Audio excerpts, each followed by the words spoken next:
15 ವರ್ಷಗಳಿಂದ ಪೆಪ್ಪರ್ ಅನ್ನ ಮಾಡ್ತಾ ಇದೀವಿ. ಬಯಲ್ಸೀಮೆ ನಮ್ದು. ಇಲ್ಲಿ around 42 degree temperature highest reach ಆಗುತ್ತೆ. ಯಾವುದೇ ಜಾಗದಲ್ಲಾದ್ರೂ ಕಾಳುಮೆಣಸನ್ನ ಬೆಳಿಬಹುದು. ಬೇಕಾಗಿರುವಂತ ಮೈಕ್ರೋ ಕ್ಲೈಮೇಟ್ ಅನ್ನ ನಾವು ಕ್ರಿಯೇಟ್ ಮಾಡ್ಕೋಬೇಕು. ಏಲಕ್ಕಿ ಕಾಳುಮೆಣಸು ಅಂದ್ರೆ ಅದೊಂಥರ ಚಿನ್ನದ ಬೆಲೆ ಇದೆ ಇವತ್ತು. ಗ್ರಾಮ್ ಲೆಕ್ಕ ಇದೆ. ಮೆಣಸು ಬಂದು 600 ಇಂದ 700 800 1000 rupees ವರೆಗೂ ಹೋಗೋ ಚಾನ್ಸಸ್ ಇದೆ, ಡಿಪೆಂಡ್ ಅಪಾನ್ ಕ್ವಾಲಿಟಿ. ನಿಮ್ಗೆ ಏಲಕ್ಕಿ ಮತ್ತೆ ಪೆಪ್ಪರ್ ಮಾಡ್ಲಿಕ್ಕೆ ಆಸಕ್ತಿ ಬೇಕು, ಯಾಕೆಂದ್ರೆ ಅದಕ್ಕೆ ನ್ಯೂಟ್ರಿಷನ್ ಮ್ಯಾನೇಜ್ಮೆಂಟ್ ಬಹಳ ಕೇರ್ಫುಲ್ ಆಗಿ ನೋಡ್ಕೋಬೇಕು.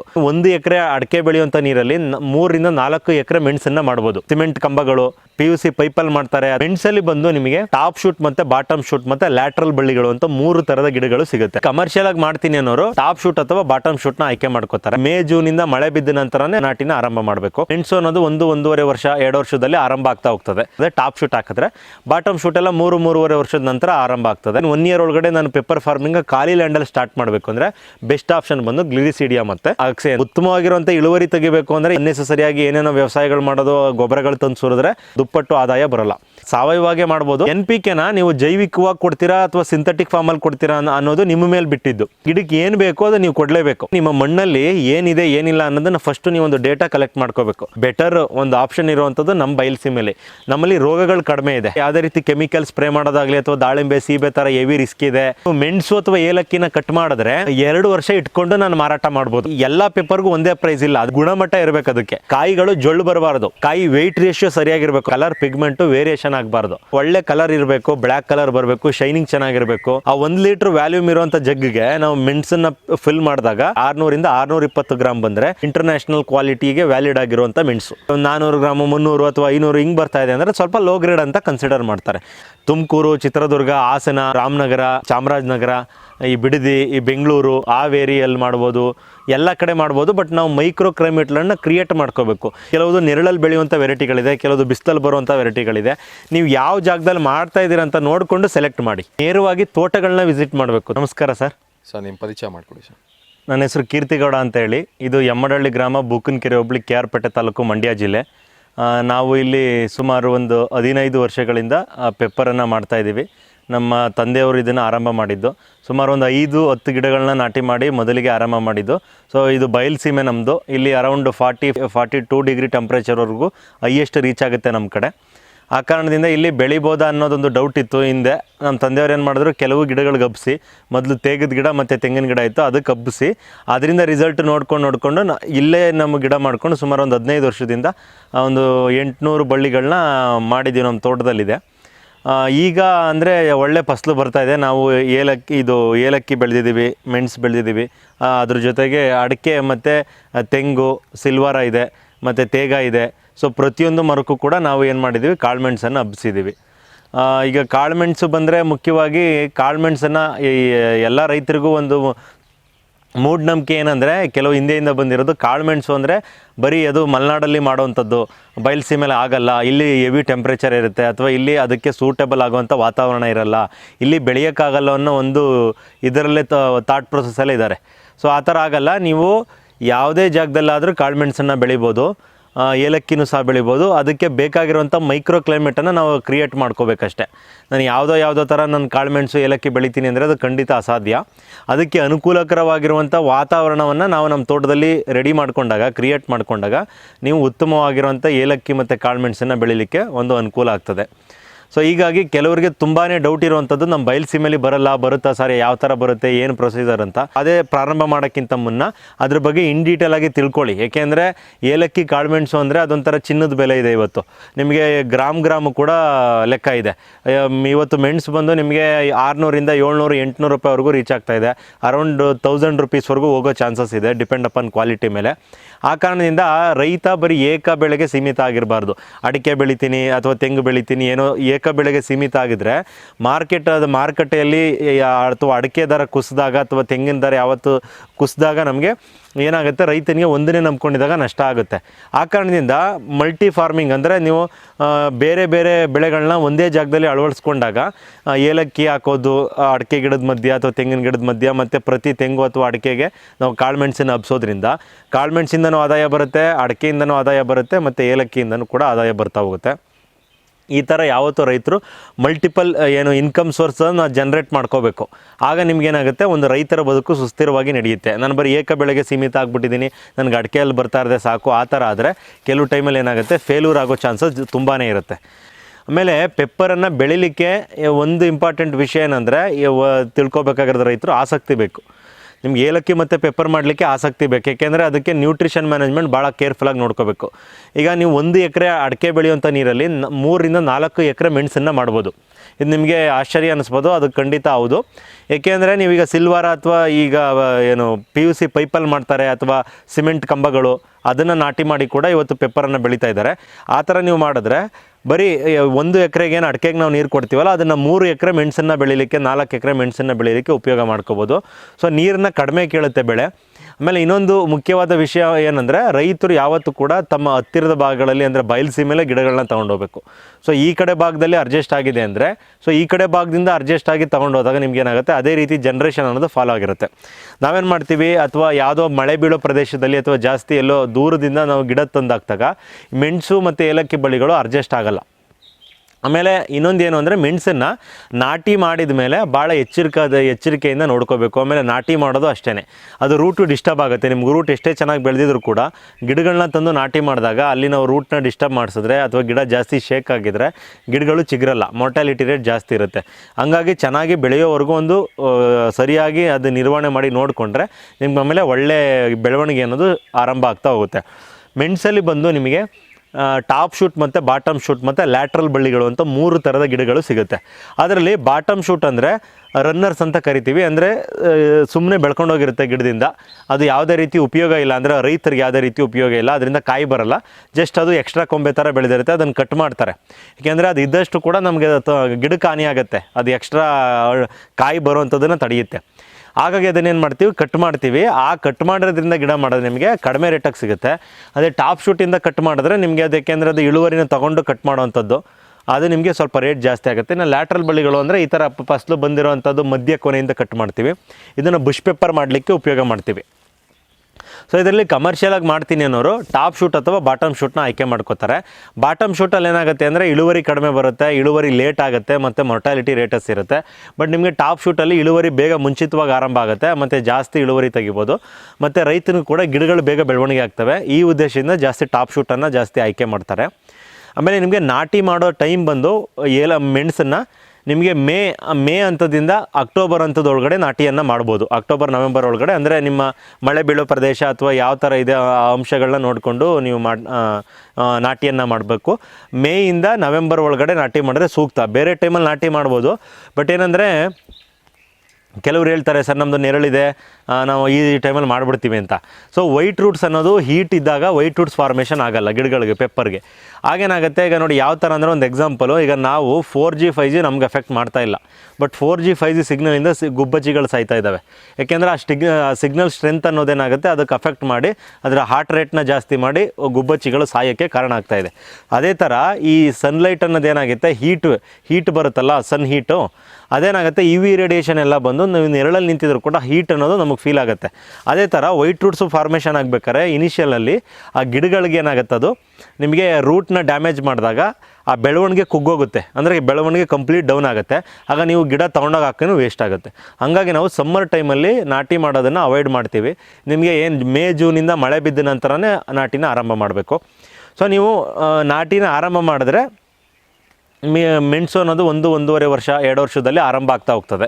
ಇನಿಷಿಯಲ್ ಬೆಳೆ ಆರಂಭ ಆಗ್ತಾ ಹೋಗ್ತದೆ. ಟಾಪ್ ಶೂಟ್ ಹಾಕಿದ್ರೆ ಬಾಟಮ್ ಶೂಟೆಲ್ಲ 3-3.5 ವರ್ಷದ ನಂತರ ಆರಂಭ ಆಗ್ತದೆ. ಆಮೇಲೆ ನೀಟಾಗಿ ನಾವು ಈಗ ಮೆಣಸು ಬೆಳಿಲಿಕ್ಕೆ ಬರೀ ನಮಗೆ ಬೇರೆ ಮರ ಸಪೋರ್ಟೇ ಬೇಕು ಅಂತಲ್ಲ. ಪ್ರಧಾನ ಕೃಷಿಯಾಗಿ ಮಾಡೋವಂಥವ್ರು, ಏಕ ಬೆಳೆ ಮೆಣಸನ್ನೇ ಮಾಡೋವಂಥವ್ರು, ಒಂದು PUC ಪೈಪು, ಒಂದು 4 ಇಂಚು ಅಥವಾ 6 ಇಂಚು PUC ಪೈಪ್ ಹಾಕಿ ಅದಕ್ಕೆ ಒಂದು ಒಳಗಡೆಯಿಂದ ಸಿಮೆಂಟು ಅಥವಾ ಮಣ್ಣನ್ನು ಫಿಲ್ ಮಾಡಿ ಅದಕ್ಕೆ ಸ್ಟ್ರೆಂತನ್ನು ಕೊಟ್ಟು ಅದಕ್ಕೆ ಏನು ಮಾಡ್ತಾರೆ, ಒಂದು PUC ಪೈಪ್ಗೆ 2 ಮೆಣಸನ್ನು ಹಾಕ್ತಾರೆ ಆಪೋಸಿಟ್ ಸೈಡು. ಹಾಕ್ಬಿಟ್ಟು ಅದಕ್ಕೆ ಯಾವುದೇ ರೀತಿ ಬೇಕಾಗಿಲ್ಲ, ಅದೇ ಗ್ರಿಪ್ಪಾಗಿ ಟೈಅಪ್ ಆಗ್ತಾ ಹೋಗುತ್ತೆ.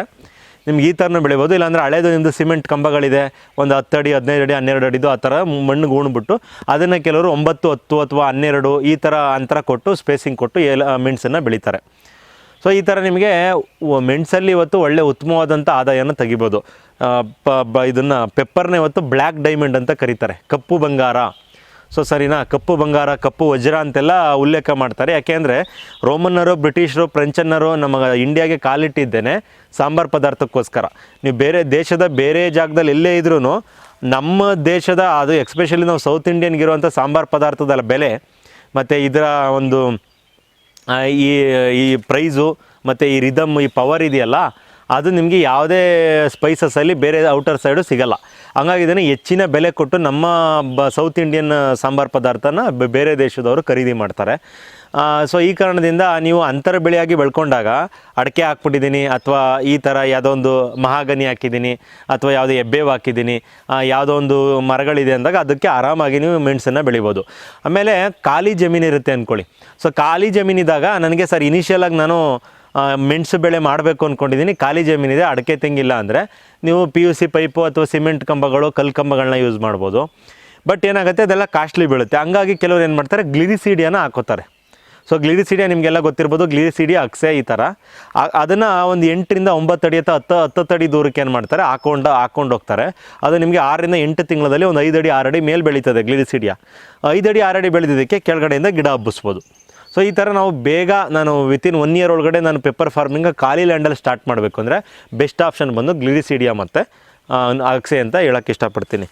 ನಿಮಗೆ ಈಗ ಗ್ಲಿರಿಸೀಡಿಯಾ ಅಕ್ಸೆ ಹಾಕಿ ಒಂದು 6 ಮಂತ್ ವೆಯ್ಟ್ ಮಾಡಿದ್ರೆ ನಿಮಗೆ ಒಳ್ಳೆ ಇದು ಒಂದು ಸರ್ಟೈನ್ ಹೈಟಿಗೆ ಬರುತ್ತೆ. ಆನಂತರ ನಾವೇನು ಮಾಡ್ಬೋದು, ನೀವು ಪೆಪ್ಪರ್ನ ನಾಟಿ ಮಾಡ್ಕೋಬೋದು. ಅದೇ ನಾನು PUC ಪೈಪು ಅಥವಾ ಬೇರೆ ಎಕ್ಸ್ಟ್ರಾ ಇದನ್ನು ಹಾಕಿ ಮಾಡ್ತೀನಿ ಅಂದರೆ ನಿಮಗೆ ಇನ್ವೆಸ್ಟ್ಮೆಂಟ್ ಜಾಸ್ತಿ ಬೀಳುತ್ತೆ, ಎಕರೆಗೆ ಸುಮಾರು ಖರ್ಚಾಗುತ್ತೆ, ಮತ್ತು ಅದು ಲೈಫ್ ಬರೋಲ್ಲ. ಗ್ಲಿರಿಸೀಡಿಯಾ ಕಟ್ಟಿ ಒಂಥರ ಸಾವಿಲ್ಲದ ಗಿಡ ಅಂತ ಕರಿಬೋದು, ಅದು ಯೂನಿವರ್ಸಲ್ ನೈಟ್ರೋಜನ್ ಡೋನರ್ ಅಂತ ಕರಿತೀವಿ. ಹಂಗಾಗಿ ಅದೇನಾಗುತ್ತೆ, ನಿಮಗೆ ಅದು ಬೇರೆ ಗಿಡಗಳಿಗಿಂತ ಅದು ಗ್ಲಿರಿಸೀಡಿಯಾದಲ್ಲಿ ಪೆಪ್ಪರ್ ಅನ್ನೋದು ಚೆನ್ನಾಗಿ ಬರುತ್ತೆ. ಈ ಥರ ನಾವು ಮಾಡ್ಕೋಬೋದು. ನಿಮಗೆ ನಾಟಿ ಮಾಡೋದ್ರಿಂದ ನಾನು ಆಲ್ರೆಡಿ ಹೇಳಿದೆ 1.5-2 ವರ್ಷ ಅಂದರೆ ಅವ್ರು ಬೆಳೆಸೋ ವಿಧಾನದ ಮೇಲೆ ನಮಗೆ ಫಸಲು ಆರಂಭ ಆಗ್ತಾ ಹೋಗುತ್ತೆ ಟಾಪ್ ಶೂಟಲ್ಲಿ. ಸೊ ಈ ಥರ ನಾವು ಫಸ್ಲು ತೊಗೊಂಡ್ವಿ ಅಂದರೆ ನಿಮಗೆ 3 ರಿಂದ 4ನೇ ವರ್ಷ ಅಥವಾ 3ನೇ ವರ್ಷಕ್ಕೆ ಪೀಕ್ ಹೀಲ್ಡ್ ಅನ್ನೋದು ಆರಂಭ ಆಗ್ತದೆ. ಅದನ್ನು ಕರೆಕ್ಟಾಗಿ ವ್ಯವಸ್ಥಿತವಾಗಿ ನಾವೇನು ಮಾಡಬೇಕು, ಅದನ್ನು ಪದ್ಧತಿಗಳನ್ನ ಅನುಸರಣೆ ಮಾಡ್ಕೊಂಡು ಹೋಗಬೇಕು. ಈಗ ರೈತರು ಏನು ಮಾಡ್ತಾರೆ, ಅಡಿಕೆ ಥರ ತೆಂಗು ಥರ ನಾನು ನೆಟ್ಟೆ ಮೆಣಸನ್ನು ಹಾಕ್ಬಿಟ್ಟಿದ್ದೀನಿ, ಅದು ಬಂದ್ಬಿಡುತ್ತೆ, ಕಟ್ ಮಾಡಿದೆ ಅನ್ನೋಕ್ಕಾಗಲ್ಲ. ಮೆಣಸನ್ನು ಕೂಲಂಕುಷವಾಗಿ ನೋಡ್ಕೋಬೇಕು. ಎಕ್ಸಾಂಪಲ್ ಯಾವ ಥರ ಅಂದರೆ, ನೀವು ಏಲಕ್ಕಿ ಮತ್ತು ಮೆಣಸನ್ನು ಹಾಕಿದ್ರೆ ಈಳು ಬರುತ್ತೆ, ಇಲ್ಲ ಅಂತಲ್ಲ. ಬಟ್ ನಾನು ಒಳ್ಳೆ ಒಂದು ಉತ್ತಮವಾಗಿರುವಂಥ ಹೀಲ್ಡ್ ತೆಗಿಬೇಕು ಅಂದರೆ ನಾವು ಎಫರ್ಟ್ ಹಾಕಲೇಬೇಕು. ಸುಮ್ಮನೆ ನಾನು ನೆಟ್ಟ ತಕ್ಷಣ ಒಳ್ಳೆ ಹೀಲ್ಡ್ ಬರೋಲ್ಲ. ಎಕ್ಸಾಂಪಲ್ ಹೇಳ್ತೀನಿ ಕೇಳಿ. ಈಗ ಒಂದು ಹುಡುಗ ಒಂದು ಸ್ಕೂಲಿಗೆ ಸೇರ್ಕೊಂಡಿದ್ದಾನೆ ಅಂದರೆ ಅವನು ಡಿಸ್ಟಿಂಕ್ಷನ್ ಬರಬೇಕು ಅಂದರೆ ಎಕ್ಸ್ಟ್ರಾ ಎಫರ್ಟ್ ಹಾಕಿ ಓದಲೇಬೇಕು. ನೀವು ಯಾವತ್ತೋ ಒಂದಿನ ಬುಕ್ ತೆಗಿಯೋದು, ಏನೋ ಒಂದು ಓದೋದು, ಅದು ಮಡ್ಚಿಡೋದು ಅಂದರೆ ಅವನು ಜಸ್ಟ್ ಪಾಸ್ ಆಗ್ಬೋದೇ ವಿನ ಅಥವಾ ಫೇಲ್ ಆಗ್ಬೋದೇ ವಿನ ಅವನು ಡಿಸ್ಟಿಂಕ್ಷನ್ ಬರೋದು ಕಷ್ಟ. ಹಂಗಾಗಿ ನಾನು ಉತ್ತಮವಾಗಿರುವಂಥ ಇಳುವರಿ ತೆಗಿಬೇಕು ಅಂದರೆ ಯಾವ್ಯಾವ ಥರನೋ ಅನ್ನೆಸರಿಯಾಗಿ ಏನೇನೋ ವ್ಯವಸಾಯಗಳು ಮಾಡೋದು, ಗೊಬ್ಬರಗಳು ತಂದು ಸುರಿದ್ರೆ ಮೆಣಸು ಮತ್ತು ಏಲಕ್ಕಿಲಿ ಇಳುವರಿ ಅಥವಾ ದುಪ್ಪಟ್ಟು ಆದಾಯ ಬರೋಲ್ಲ. ನೀವು ಅದನ್ನು ವ್ಯವಸ್ಥಿತವಾಗಿ ಮೊದಲು ರೈತರಿಗೆ ನಾನು ಹೇಳೋದೇನೆಂದರೆ ಸಾಯಿಲ್ ಟೆಸ್ಟು, ವಾಟರ್ ಟೆಸ್ಟನ್ನು ಮಾಡಿಸ್ಲೇಬೇಕು. ಮಣ್ಣು ಮತ್ತು ನೀರು ಪರೀಕ್ಷೆ ಆಗಲೇಬೇಕು. ಆಗೇನಾಗುತ್ತೆ, ನಮಗೆ ಸಣ್ಣ ಸಣ್ಣ ವಿಚಾರಗಳು ಇಂಪಾರ್ಟೆಂಟ್ ಆಗ್ತದೆ. ಈಗ ನೋಡಿ, ಹೂ ಉದುರೋದಕ್ಕೆ ಮುಖ್ಯ ಕಾರಣವಾಗಿ ಲೈಟ್, ಬೋರಾನ್ ಮತ್ತು ಮೆಗ್ನೀಷಿಯಮ್ ಕೊರತೆಗಳು ಏನಾದರೂ ಇದ್ದರೆ ಅದೇನಾಗುತ್ತೆ, ಕಾಯಿ ಕಚ್ಚೋದು ಅಥವಾ ಹೂ ಉದುರುವಂಥ ಸಮಸ್ಯೆಗಳು ಜಾಸ್ತಿ ಆಗ್ತಾ ಹೋಗುತ್ತೆ. ಕಾಯಿ ಕಚ್ಚಲ್ಲ, ಹೂ ಉದುರೋದು, ಈ ಥರ ಸಮಸ್ಯೆಗಳು. ಸೊ ಅದನ್ನು ನಾವು ಐಡೆಂಟಿಫೈ ಮಾಡ್ಕೋಬೇಕಾಗತ್ತೆ. ಯಾವ ಥರ ಅದು ಬರ್ತಾ ಇದೆಯಾ, ಅಥವಾ ಏನು ಸಮಸ್ಯೆ ಆಗ್ತಾಯಿದೆ, ಏನೇನು ಸಮಸ್ಯೆಗಳು ನಮ್ಮ ಗಿಡಕ್ಕೆ ಕಾಡ್ತಾ ಇದೆ, ಯಾವ್ಯಾವ ಹಂತದಲ್ಲಿ ಏನೇನು ಆಗ್ತಾಯಿದೆ, ಅದನ್ನು ನಾವು ಒಂದು ಡೇಟಾ ಇರಬೇಕು ನಮಗೆ. ಈಗ ಯಾಕೆಂದರೆ ಡಾಕ್ಟ್ರುಗಳು ಯಾವುದೇ ರೀತಿ ಮೆಡಿಸಿನನ್ನು ಒಂದು ರೋಗಿಗೆ ಅದನ್ನು ಪ್ರಿಸ್ಕ್ರೈಬ್ ಮಾಡಬೇಕಂದ್ರೆ ಒಂದು ಡೇಟಾ ಇರುತ್ತೆ. ಅವ್ರಿಗೆ BP ಇದೆಯಾ, ಶುಗರ್ ಇದೆಯಾ, ಅಥವಾ ಬ್ಲಡ್ ಪ್ರೆಷರ್ ಏನಿದೆ, ಮತ್ತು ಬೇರೆ ಬೇರೆ ಕಾಯಿಲೆಗಳೇನಿದೆ ಅದೆಲ್ಲ ಟೆಸ್ಟ್ ಮಾಡಿ ಅವ್ರು ಏನೇ ಮೆಡಿಸಿನ್ ಇದ್ದರೆ ರೆಕಮೆಂಡ್ ಮಾಡ್ತಾರೆ. ಅದೇ ಥರ ನಾವು ಯಾವುದೇ ಒಂದು ಮಣ್ಣಿಗೆ ಒಂದು ಆಹಾರವನ್ನು ಕೊಡ್ತಾಯಿದ್ದೀವಿ, ಅದು ಗಿಡಗಳಿಗೆ ಸಿಗಬೇಕು ಅಂದರೆ ಏನೋ ಒಂಥರ ಒಂದು ಬ್ಲೈಂಡಾಗಿ ಕೊಡುವಂಥದ್ದಲ್ಲ. ಯಾವುದೋ ಏನೋ ಕೊಡೋಕ್ಕೆ ಹೇಳಿದ್ರು, ಗೊಬ್ಬರ ಕೊಡೋಕ್ಕೆ ಹೇಳಿದ್ರು, ಕುರಿ ಗೊಬ್ಬರ ಹಾಕೋದು, ಕೋಳಿ ಗೊಬ್ಬರ ಹಾಕೋದು, ಯಾರೋ ಒಬ್ಬ ಏನೋ DAP ಹಾಕೋದು, ಈ ಥರ ಮಾಡ್ತಾ ಹೋದಾಗ ನಮ್ಮ ಮಣ್ಣಲ್ಲಿ ಏನಿದೆ ಏನಿಲ್ಲ ಅಂತ ತಿಳ್ಕೊಂಡು ನೀವು ವ್ಯವಸಾಯನ ಮಾಡಬೇಕು. ಕೆಮಿಕಲ್ ಮಾಡಿ ಅಂತ ನಾನು ಪ್ರಮೋಟ್ ಮಾಡ್ತಿಲ್ಲ, ಸಾವಯವವಾಗೇ ಮಾಡ್ಬೋದು ನೀವು. ಅಂದರೆ ಈಗ NPK ಒಂದು ಗಿಡಕ್ಕೆ ಬೇಕು ಅಂದ್ಕೊಳ್ಳಿ. NPKನ ನೀವು ಜೈವಿಕವಾಗಿ ಕೊಡ್ತೀರಾ ಅಥವಾ ಸಿಂಥೆಟಿಕ್ ಫಾರ್ಮಲ್ಲಿ ಕೊಡ್ತೀರಾ ಅನ್ನೋದು ನಿಮ್ಮ ಮೇಲೆ ಬಿಟ್ಟಿದ್ದು. ಬಟ್ ಇದಕ್ಕೆ ಗಿಡಕ್ಕೆ ಏನು ಬೇಕೋ ಅದು ನೀವು ಕೊಡಲೇಬೇಕು. ಹಂಗಾಗಿ ನಿಮ್ಮ ಮಣ್ಣಲ್ಲಿ ಏನಿದೆ ಏನಿಲ್ಲ ಅನ್ನೋದನ್ನು ಫಸ್ಟು ನೀವೊಂದು ಡೇಟಾ ಕಲೆಕ್ಟ್ ಮಾಡ್ಕೋಬೇಕು. ಅದು ಭಾಳ ಇಂಪಾರ್ಟೆಂಟ್ ಆಗ್ತದೆ ಯಾವಾಗ ನೀವು ಪೆಪ್ಪರ್ಗೆ ಮತ್ತು ಏಲಕ್ಕಿಗೆ ಬಂದರೆ. ಬೇರೆ ಬೆಳೆಗಳಿಗೆ, ಅಡಿಕೆ ತೆಂಗಿಗೆಲ್ಲ ಅಷ್ಟು ಮೇಜರ್ ಸಮಸ್ಯೆಗಳಾಗಲ್ಲ, ಬಟ್ ಏಲಕ್ಕಿ ಮೆಣಸಲ್ಲಿ ಮೇಜರ್ ಇಶ್ಯೂ ಆಗುತ್ತೆ. ಎಕ್ಸಾಂಪಲ್ ಹೇಳ್ತೀನಿ ಕೇಳಿ. ಒಂದು ಅಡಲ್ಟ್ ಹ್ಯೂಮನ್ ಬೀಯಿಂಗ್ ಅಂದರೆ ನಾವು ದೊಡ್ಡವರು, ಒಂದು ಮಾತ್ರೆನೋ ಅಥವಾ ಊಟನೋ ಹೆಚ್ಚು ಕಡಿಮೆ ಆಗಿ ಒಂದು ಫುಡ್ ಪಾಯ್ಸನ್ ಏನೋ ಆಯಿತು ಅಂದರೆ ಒಂಚೂರು ಬದುಕೋ ಚಾನ್ಸಸ್ ಜಾಸ್ತಿ ಇರುತ್ತೆ. ಅಂದರೆ ನಾವು ಅಡ್ಜಸ್ಟ್ ಮಾಡ್ಕೋತೀವಿ. ಅದೊಂದು 6 ತಿಂಗಳಿಗೋ 1 ವರ್ಷದ ಮಗುಗಳಿಗೆ ಒಂಚೂರು ವೇರಿಯೇಷನ್ ಆಗಿ ಈಗ ಇತ್ತೀಚೆಗೆ ಅನಸ್ತೇಷಿಯಾ ಕೊಟ್ಟು ಒಂದು ಮಗು ಸತ್ತೇ ಹೋಯ್ತು, ಚಿಕ್ಕ ಮಗು 6 ತಿಂಗಳದು. ಆ ಥರ ನಾವು ಇದರಲ್ಲಿ ವೇರಿಯೇಷನ್ ಮಾಡೋಕ್ಕಾಗಲ್ಲ. ನ್ಯೂಟ್ರಿಷನ್ ವೇರಿಯನ್ಸು, ಈಗ ಮೆಗ್ನೀಷಿಯಮ್ಮು ಏನೋ ಒಂದು ಕೊರತೆ ಆಯಿತು ಅಂದರೆ ಆ ಗಿಡಗಳಲ್ಲೂ ಒಂದು ಚೇಂಜಸ್ ಕಾಣ್ತಾ ಹೋಗುತ್ತೆ. ಅದು ನಿಮಗೆ ಅಡಿಕೆ ಅಥವಾ ಬೇರೆ ಗಿಡಗಳಲ್ಲಿ ಅಷ್ಟು ಮೇಜರ್ ಏನು ಕೊರತೆ ಕಾಣಲ್ಲ. ಬಟ್ ಇದರಲ್ಲಿ ಚಿಕ್ಕ ಚಿಕ್ಕ ಮೈನೂರು ಕೊರತೆಗಳು ಕೂಡ ಎದ್ದು ಕಾಣುತ್ತೆ, ಮತ್ತು ಅದು ಜಾಸ್ತಿ ಲಾರ್ಜ್ ಇಂಪ್ಯಾಕ್ಟನ್ನು ಇಳುವರಿ ಮೇಲೆ ಮಾಡುತ್ತೆ. ಹಂಗಾಗಿ ನೀವು ಅದ್ರ ಪ್ರಕಾರ ಈಗ ನೋಡಿ, ಯಾವುದೋ ಒಂದು ನ್ಯೂಟ್ರಿಯೆಂಟು, ಈಗ ಒಂದು ಪೊಟ್ಯಾಷಿಯಮ್ ಆಗಿರ್ಬೋದು, ಅದನ್ನು ಯಾವಾಗ ಕೊಡಬೇಕು, ಎಷ್ಟು ವರ್ಷದ ಗಿಡಕ್ಕೆ ಯಾವ ರೀತಿ ಕೊಡಬೇಕು, ಯಾವ ಫಾರ್ಮಲ್ಲಿ ಕೊಡಬೇಕು, ಅದನ್ನು ಸಾವಯವ ಗೊಬ್ಬರದ ಮುಖಾಂತರ ಕೊಡ್ಬೋದಾ, ಡ್ರೆಂಚಿಂಗ್ ಮಾಡ್ಬೋದಾ, ಸ್ಪ್ರೇ ಮಾಡ್ಬೋದಾ, ಅಥವಾ ಯಾವ ರೀತಿ ಕೊಡಬೇಕು, ನಮ್ಮ ಮಣ್ಣು ಯಾವ ರೀತಿ ಇಷ್ಟಪಡುತ್ತೆ, ನಮ್ಮ ಗಿಡಕ್ಕೆ ಯಾವ ರೀತಿ ಅದು ಬೇಕಾಗಿದೆ, ಇದನ್ನೆಲ್ಲ ನಾವು ಅರ್ಥ ಮಾಡಿಕೊಂಡು ಕೊಟ್ಟಾಗ ನಿಮ್ಗೊಂದು ಒಳ್ಳೆಯ ರಿಸಲ್ಟ್ ಅನ್ನೋದು ನಾವು ಕಾಣಲಿಕ್ಕೆ ಆಗ್ತದೆ. ಇಲ್ಲ ಸುಮ್ಮನೆ ಎಲ್ಲ ಮಾತಾಡ್ಬೋದು, ನನಗೆ ಅಷ್ಟು ಲಕ್ಷ ತೆಗೆದ್ವಿ, ನಾವು ಇಷ್ಟು ಲಕ್ಷ ತೆಗೆದ್ವಿ, ನಮ್ಗೆ ಅಷ್ಟಾಯಿತು ಇಷ್ಟಾಯಿತು ಅಂತ. ಬಟ್ ತೆಗೆದಿರ್ತಾರೆ, ಇಲ್ಲ ಅಂತಲ್ಲ. ಬಟ್ ಅವ್ರ ಕಷ್ಟ ಆಗಿರ್ಬೋದು, ಅವ್ರ ಮೆಥಡ್ ಆಗಿರ್ಬೋದು, ಅದೇ ಥರ ಫಾಲೋ ಅಪ್ ಮಾಡ್ತಾರೆ. ಇವತ್ತು ಲಕ್ಷ ಒಂದು ಕೃಷಿಲಿ ಗಳಿಸ್ತಾ ಇದ್ದೀವಿ ಅಂದರೆ ಯಾವುದೂ ಸುಲಭ ಇರಲ್ಲ. ಅದರಿಂದ ಅಷ್ಟೇ ಆದ ಪರಿಶ್ರಮ ಬೇಕು, ಮತ್ತು ಒಂದು ಬುದ್ಧಿವಂತಿಕೆಯೂ ಕೂಡ ಇರಬೇಕು. ನಾನು ಸುಮ್ಮನೆ ತಗೊಂಡೋಗಿ ಹಾಕಿದೆ, ತಿಂಗಳಿಗೋ 5 ತಿಂಗಳಿಗೋ ಒಂದ್ಸಲ ಬರ್ತೀನಿ, ಆವಾಗ ನೀರು ಬಿಡ್ತೀನಿ ಅಂದರೆ ಅದು ಯಾವುದೇ ಕಾರಣಕ್ಕೂ ಸಕ್ಸಸ್ ಆಗೋಲ್ಲ. ಹೀಗಾಗಿ ನಾನು ಪೆಪ್ಪರ್ ಏಲಕ್ಕಿ ಬೆಳೀಲಿಕ್ಕೆ ಕಷ್ಟ ಇದೆ ಅಂತ ಹೇಳ್ತಿಲ್ಲ. ಬೆಟರ್ ಒಂದು ಆಪ್ಷನ್ ಇರುವಂಥದ್ದು ನಮ್ಮ ಬಯಲುಸೀಮೆಯಲ್ಲಿ. ಬಿಕಾಸ್ ಇಲ್ಲಿ ಏನು ಅಂದರೆ ಒಂದು ಒಳ್ಳೆಯ ಗುಣ, ನಮ್ಮಲ್ಲಿ ರೋಗಗಳು ಕಡಿಮೆ ಇದೆ. ಬಿಕಾಸ್ ಈ ವೆದರ್, ಹೀಟ್ ವೆದರ್ ಏನಿದೆ, ಕೆಲವು ಪ್ಯಾಥೋಜೆನಿಕ್ ಅಥವಾ ಬ್ಯಾಕ್ಟೀರಿಯಾಗಳಿಗೆ ಈ ಮೆಣಸಿಗೆ ಅಥವಾ ಏಲಕ್ಕಿಗೆ ಬರುವಂಥದ್ದನ್ನು ಆಲ್ಮೋಸ್ಟ್ ತಡೆಗಟ್ಟುತ್ತೆ. ಹಂಗಾಗಿ 99% ನಿಮಗೆ ಏನು ಡಿಸೀಸ್ ಫ್ರೀ ಅಂತ ಹೇಳ್ಬೋದು ನಾವಿಲ್ಲಿ. ಯಾವುದೇ ರೀತಿ ಸಮಸ್ಯೆ ಆಗೋಲ್ಲ ನಮ್ಮ ಬಯಲುಸೀಮೆಯಲ್ಲಿ. ಬಟ್ ಏನಂದರೆ ನಾನು ಹೇಳ್ತಾ ಇರೋದು, ನೀವು ಡಿಸ್ಟಿಂಕ್ಷನ್ ತೆಗಿಯೋಕ್ಕಾಗಲ್ಲ. ಮೀನ್ಸ್ ಒಳ್ಳೆ ಇಳುವರಿ ತೆಗಿಯೋಕ್ಕಾಗಲ್ಲ. ನೀವು ಜಸ್ಟ್ ಪಾಸ್ ಆಗ್ಬೋದು ಅಷ್ಟೇ, ಸುಮ್ಮನೆ ನಾರ್ಮಲ್ ವ್ಯವಸಾಯ ಮಾಡಿದ್ರೆ. ನೀವು ಅದಕ್ಕೆ ಏನು ಬೇಕು ಏನು ಬೇಡ ಅಂತ ನೋಡಿಕೊಂಡು ನೀವು ಆ ವ್ಯವಸಾಯ ಮಾಡಿದಾಗ ನಿಮ್ಮ ಸಾಯಿಲ್ಗೆ ಅನುಗುಣವಾಗಿ ನೀವು ವಾಟರ್ ಟೆಸ್ಟು, ಸಾಯಿಲ್ ಟೆಸ್ಟು, ನಿಮ್ಮ ಗಿಡದ ಏಜ್, ಈಗ 3 ವರ್ಷದ ಗಿಡನ, 1 ವರ್ಷದ ಗಿಡನ, 6 ತಿಂಗಳ ಗಿಡನ, ಈ ಥರ A to Z ನೀವು ಸಂಪೂರ್ಣವಾಗಿ ನೋಡಿಕೊಂಡು ಬೆಳವಣಿಗೆ ಮಾಡಿದಾಗ ನಮಗೆ 1 kg ಅಥವಾ ಅರ್ಧ kg ಬರೋ ಜಾಗದಲ್ಲಿ 10 kg 15 kg ರೈಸ್ ಆಗ್ತಾ ಹೋಗುತ್ತೆ. ಹೀಗಾಗಿ ನಾವು ರೈತರು ಏನಾಗುತ್ತೆ, ಒಳ್ಳೆ ಆದಾಯವನ್ನು ತೆಗಿಬೋದು. ಇಲ್ಲ ಅಂದರೆ ನೀವು ಬೇರೆ ತರಕಾರಿ ಬೆಳೆದಂಗೆ ಲಾಸ್ ಆಯಿತು ಅನ್ನೋ ಲೆವೆಲ್ಗೆ ಬಂದುಬಿಡುತ್ತೆ. ಹಾಗಾಗಿ ನಿಮಗೆ ಇದಕ್ಕೆ ಯಾವುದೇ ರೀತಿ ಕೆಮಿಕಲ್ ಸ್ಪ್ರೇ ಮಾಡೋದಾಗಲಿ ಅಥವಾ ದಾಳಿಂಬೆ, ಸೀಬೆ ಥರ ಹೆವಿ ರಿಸ್ಕ್ ಇದೆ, ಏನೋ ಸಮಸ್ಯೆ ಆಗ್ಬಿಡುತ್ತೆ, ಆ ಥರ ಇಲ್ಲ. ನೀವು ಮೆಣಸು ಅಥವಾ ಏಲಕ್ಕಿನ ಕಟ್ ಮಾಡಿದ್ರೆ ಅದನ್ನು ನಿಮಗೆ 2 ವರ್ಷ ಇಟ್ಕೊಂಡು ನಾನು ಮಾರಾಟ ಮಾಡ್ಬೋದು. ಏನು ಈಗಲೇ ತೊಗೊಂಡೋಗಿ ಇವತ್ತೇ ಸೆಲ್ ಮಾಡಿಬಿಡ್ಬೇಕು ಅಥವಾ ಹಾಳಾಗ್ಬಿಡುತ್ತೆ ಅನ್ನೋ ಪ್ರಮೇಯ ಬರೋದೇ ಇಲ್ಲ.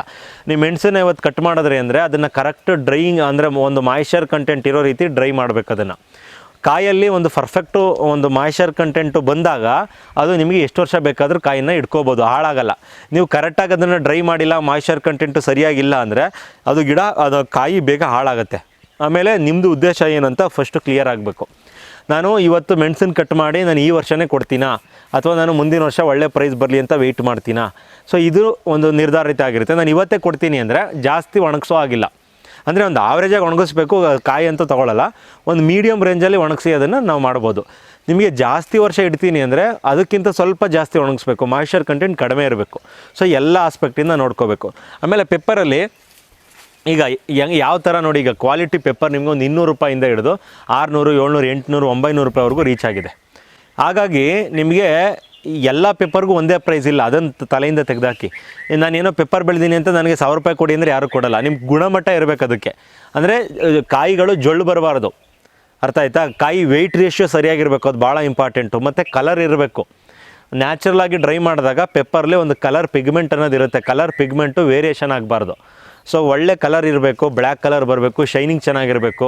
ಅದರಲ್ಲಿ ವೇಸ್ಟೇಜಸ್ಸು, ಕಸ ಕಡ್ಡಿ, ಧೂಳೆಲ್ಲ ಕ್ಲೀನಿಂಗ್ ಮಾಡಿರಬೇಕು. ಚೆನ್ನಾಗಿ ಅದನ್ನೆಲ್ಲ ಸಪ್ರೇಟಾಗಿ ಆಯ್ಕೆ ಮಾಡಿ ರೆಡಿ ಮಾಡಬೇಕು. ಸೊ ಈ ಥರ ಎಲ್ಲ ಪ್ರತಿಯೊಂದು ಹಂತದಲ್ಲೂ ಕೂಡ ನಾವು ಅದನ್ನು ಪ್ರೊಸೆಸಿಂಗ್ ಮಾಡಿ ನೀಟಾಗಿ ಮಾರ್ಕೆಟ್ಗೆ ಪ್ರೊಡ್ಯೂಸ್ ಮಾಡಿದಾಗ ನಮ್ಗೆ ಉತ್ತಮವಾಗಿರೋಂಥ ಬೆಲೆ ಸಿಗುತ್ತೆ. ಅದನ್ನು ಬಿಟ್ಟು ನಾನು ಕಟ್ ಮಾಡಿದೆ ತಂದು ಹಂಗೆ ಕೊಟ್ಟೆ ಅಥವಾ ಏನೋ ಸಮಸ್ಯೆ ಆಯಿತು, ಅಥವಾ ಈಗ ನೋಡಿ ಕೆಲವುದು ಒಂದು ಇಷ್ಟ ಹಾಕಿದ್ರು ಕೂಡ 1 kg ಬರೋ ಚಾನ್ಸಸ್ ಇರುತ್ತೆ. ಕೆಲವುದು ಇಷ್ಟ ಹಾಕಿದ್ರು ಕೂಡ 1 kg ಬರಲ್ಲ. ಬಿಕಾಸ್ ಆಫ್ ವೆಯ್ಟ್ ರೇಷಿಯೋ, ಅಂದರೆ ಜೊಳ್ಳು ಬರುತ್ತೆ ಜಾಸ್ತಿ, ಅಂದರೆ ತೂಕ ಬರಲ್ಲ ಕಾಯಿ. ಹಾಗಾದಾಗ ನಿಮಗೆ ಆಬ್ವಿಯಸ್ಲಿ ಕಡಿಮೆ ರೇಟ್ ಕೊಡ್ತಾರೆ. ಹಾಗಿದ್ರೆ ನಾವು ಯಾವ ಥರ ಅದನ್ನು ಐಡೆಂಟಿಫೈ ಮಾಡೋದು, ಅಂದರೆ ಇದು ಒಳ್ಳೆಯ ಮೆಣಸು ಅಥವಾ ಯಾವ ಥರ ಗುಣಮಟ್ಟದ ಮೆಣಸು ಅಂತ ಯಾವ ಥರ ಐಡೆಂಟಿಫೈ ಮಾಡೋದಂದರೆ, ಅದಕ್ಕೆ ನೀವು 1 ಲೀಟ್ರ್ ಜಗ್ ಬರುತ್ತೆ. ಮೀನ್ಸ್ ಈಗ ಹಾಲು ಎಲ್ಲ ಅಳತೆ ಮಾಡ್ತಾರಲ್ಲ, ಯಾವ್ದಾದ್ರು ಸರಿ 1 ಲೀಟ್ರ್ ಜಗ್ಗು, ಆ 1 ಲೀಟ್ರ್ ವ್ಯಾಲ್ಯೂಮ್ ಇರೋವಂಥ ಜಗ್ಗಿಗೆ ನಾವು ಮೆಣಸನ್ನು ಫಿಲ್ ಮಾಡಿದಾಗ ಅದು ಅರೌಂಡ್ 600 to 620 ಗ್ರಾಮ್ಸ್ ಬಂದರೆ, 600 ಇಂದ 620 ಗ್ರಾಮ್ ಬಂದರೆ ಅದು ಇಂಟರ್ನ್ಯಾಷನಲ್ ಕ್ವಾಲಿಟಿಗೆ ವ್ಯಾಲಿಡ್ ಆಗಿರುವಂಥ ಮೆಣಸು. ನಿಮ್ಗೆ ಅದಕ್ಕಿಂತ ಕಡಿಮೆ ಬರ್ತಾ ಇದೆ, ನನಗೆ ಒಂದು 400 ಗ್ರಾಮು 300 ಅಥವಾ 500 ಹಿಂಗೆ ಬರ್ತಾ ಇದೆ ಅಂದರೆ ಸ್ವಲ್ಪ ಲೋ ಗ್ರೇಡ್ ಅಂತ ಕನ್ಸಿಡರ್ ಮಾಡ್ತಾರೆ. ಹಾಗಾಗಿ ನಿಮಗೆ ಎಬೋ 580 600 ಈ ಥರ ಮೇಲಿತ್ತು ಅಂದರೆ ಅದು ಉತ್ತಮವಾಗಿರೋ ಗುಣಮಟ್ಟದ ಮೆಣಸು. ಮತ್ತು ಏನಾಗುತ್ತೆ ನಿಮಗೆ ಕಲರಿಂಗು ಕೂಡ ಅದೇ ಥರ ಇರಬೇಕು. ಈ ಥರ ಎಲ್ಲ ಒಂದು ಗುಣಮಟ್ಟ ಆಯ್ಕೆ ಆಗ್ತದೆ. ಸುಮ್ಮನೆ ಈಗ ಹೇಳ್ತಾರೆ ನಾನು ಹಾಕ್ಬಿಟ್ಟೆ ಅಷ್ಟು ಬಂತು ಇಷ್ಟು ಬಂತು, ಬಟ್ ಅವ್ರ ಶ್ರಮ ಯಾರೂ ನೋಡಲ್ಲ ಅವ್ರ ಶ್ರಮ ಏನಿರುತ್ತೆ. ಆಮೇಲೆ ಇವತ್ತು ಏನಾಗ್ಬಿಡುತ್ತೆ, ಯಾವುದು ನೋಡಿದಷ್ಟು ಸುಲಭ ಇರೋಲ್ಲ ಮಾಡೋಕ್ಕೆ. ಆ ಕಾರಣದಿಂದ ನಾನು ರೈತರಿಗೆ ಸಜೆಸ್ಟ್ ಮಾಡೋದು ಪರ್ಸನಲಿ ಏನಂದರೆ, ಯಾವತ್ತೂ ಕೂಡ ನೀವು ಫೋನಲ್ಲೇ ನೋಡ್ಕೊಂಡು ಎಲ್ಲ ಡಿಸೈಡ್ ಮಾಡಬೇಡಿ. ವಿಸಿಟ್ ಮಾಡಿ, ತೋಟಗಳನ್ನ ನೋಡಿ. ಈಗ ನಮ್ಮ ಕಾಂಟ್ಯಾಕ್ಟ್ ನಂಬರ್ ಕೊಟ್ಟಿರ್ತಾರೆ ಸರ್ ನಿಮಗೆ, ನೀವು ವಾಟ್ಸಪ್ಪಲ್ಲಿ ಮೆಸೇಜ್ ಹಾಕಿ. ಕೆಲವು ಟೈಮಲ್ಲಿ ನನಗೆ ಕಾಲ್ ರಿಸೀವ್ ಮಾಡೋಕ್ಕಾಗಲ್ಲ, ವಾಟ್ಸಪ್ಪಲ್ಲಿ ಮೆಸೇಜ್ ಹಾಕಿದ್ರೆ ನಾನು ನಿಮಗೆ ಸಂಪೂರ್ಣ ಡೀಟೇಲ್ಸ್ ಕಳಿಸ್ಕೊಡ್ತೀನಿ. ನೀವು ಬನ್ನಿ, ಖುದ್ದಾಗಿ ನಮ್ಮ ತೋಟಕ್ಕೆ ಭೇಟಿ ಮಾಡಿ, ಲೊಕೇಶನ್ ಎಲ್ಲ ಕಳಿಸ್ತೀನಿ. ನೀವು ಬಂದು ಅದ್ರ ಬಗ್ಗೆ ನೋಡಿ. ಮತ್ತು ಫ್ರೀ ಟ್ರೈನಿಂಗ್ ಅನ್ನೋದಿರುತ್ತೆ ನಿಮಗೆ ಮೇ ಮಂತಲ್ಲಿ. ನಾವು ನಿಮಗೆ ಅದೆಲ್ಲ ನೀವು ಬುಕ್ಕಿಂಗ್ ಮಾಡ್ಕೋಬೋದು. ಅದಕ್ಕೆ ಫ್ರೀ ಇರುತ್ತೆ ಟ್ರೈನಿಂಗ್, ಯಾವುದೇ ರೀತಿ ದುಡ್ಡಿರಲ್ಲ. ಆಮೇಲೆ ನೀವು ಯಾರು ಜೆನ್ಯೂನ್ ಪರ್ಸನ್ಗಳು ಮಾತ್ರ ನಾವು ನಿಮಗೆ ಅದು ಟ್ರೈನಿಂಗ್ ವ್ಯವಸ್ಥೆ ಮಾಡಿಕೊಡ್ತೀವಿ. ಹಂಗಾಗಿ ನೀವು ಬಂದು ನೋಡ್ಕೊಂಡು ಅದ್ರ ಬಗ್ಗೆ ಸಂಪೂರ್ಣ ತಿಳ್ಕೊಂಡ ನಂತರ ನೀವು ಮಾಡಿ. ಕೆಲವರು ಸರ್ ನಾವು ಗಿಡ ಡೈರೆಕ್ಟಾಗಿ ತೊಗೊಂಡೋಗಿ ಗಿಡಕ್ಕೆ ಡೈರೆಕ್ಟಾಗಿ ಬಂದ್ಬಿಡ್ತೀವಿ ಸರ್, ನಾವು ದೂರ ಆಗುತ್ತೆ ಹಂಗೆ ಹಿಂಗೆ, ಆ ಥರ ಅಂತೂ ಬೇಡ ದಯವಿಟ್ಟು. ನೀವು ಈಗ ಬರೀ ಒಂದು ಸಲಿಗೆ ಬಂದು ನೋಡೋಕ್ಕೆ ಆ ಥರ ಪಡ್ತೀರಾ ಅಂದರೆ ನೀವು ಮೆಣಸು ಬೆಳೆಯೋಕ್ಕಾಗಲ್ಲ. ಹಂಗಾಗಿ ನಿಮಗೆ ದೂರ ಆದರೆ ಟ್ರೈನ್ ಇದೆ, ಬಸ್ ವ್ಯವಸ್ಥೆ ಇದೆ.